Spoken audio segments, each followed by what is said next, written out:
Everyone అందరూ ఎలా ఉన్నారు? బాగున్నారా? నేను కూడా బాగున్నానండి. ఈరోజు దోసకాయ ఎలా తయారు చేయాలో చూద్దాం.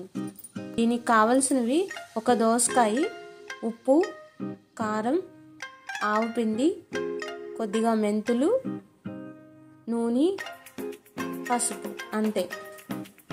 శుభ్రంగా పచ్చగా, మరీ పచ్చిది కాకుండా పండుది కాకుండా ఉన్న ఒక దోసకాయ, ఇది 1/2 kg ఉంటుంది. దీన్ని శుభ్రంగా కడిగి తుడిచి చిన్న చిన్న ముక్కలుగా తరుక్కోవాలి. అయితే తరుక్కునే ముందు ఇందులో గింజలు కొంచెం చేదుగా ఉండొచ్చు, కొన్ని దోసకాయల్లో ఉంటాయి. ముందు చేదు చూడండి. తర్వాత ముక్కలు కట్ చేసేటప్పుడు కూడా ఒక ముక్కని చేదు చూస్తే మంచిది.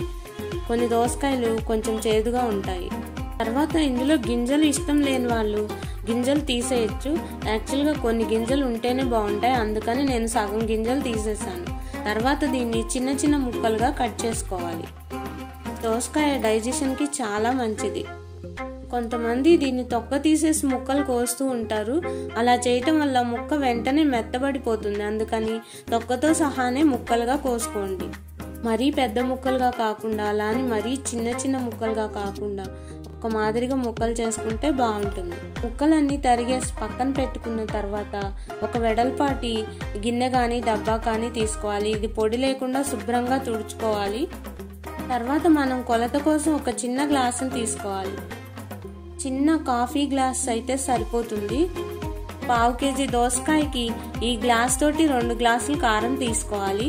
అలాగే 3/4 గ్లాసు ఆవు పిండి, 3/4 గ్లాసు ఉప్పు.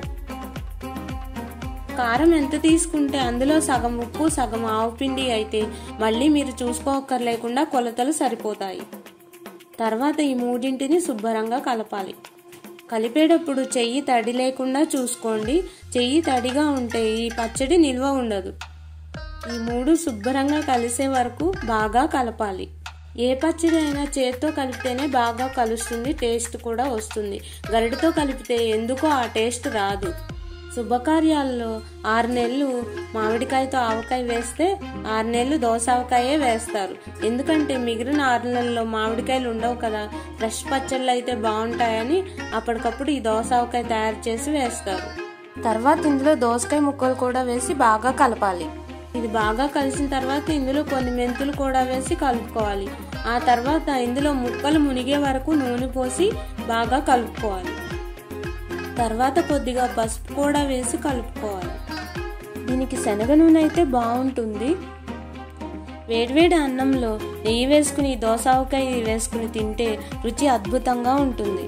ముక్కలన్నీ మునిగే వరకు నూనె పోసుకుని చేతితో బాగా కలుపుకుని కొంచెం ఆయిల్ పైన ఉండేటట్టు చూసుకోవాలి. అంతా బాగా కలిసిన తర్వాత ఒక ఎయిర్ టైట్ కంటైనర్లోకి తీసుకుని గట్టిగా మూత పెట్టుకోవాలి. ఇది ఖచ్చితంగా 1 month వరకు నిల్వ ఉంటుంది. ఈ వీడియో మీకు నచ్చితే లైక్ చేయండి, సబ్స్క్రైబ్ చేయండి, మీ ఫ్రెండ్స్ అండ్ ఫ్యామిలీ మెంబర్స్కి వీడియోని షేర్ చేయండి. Thank you.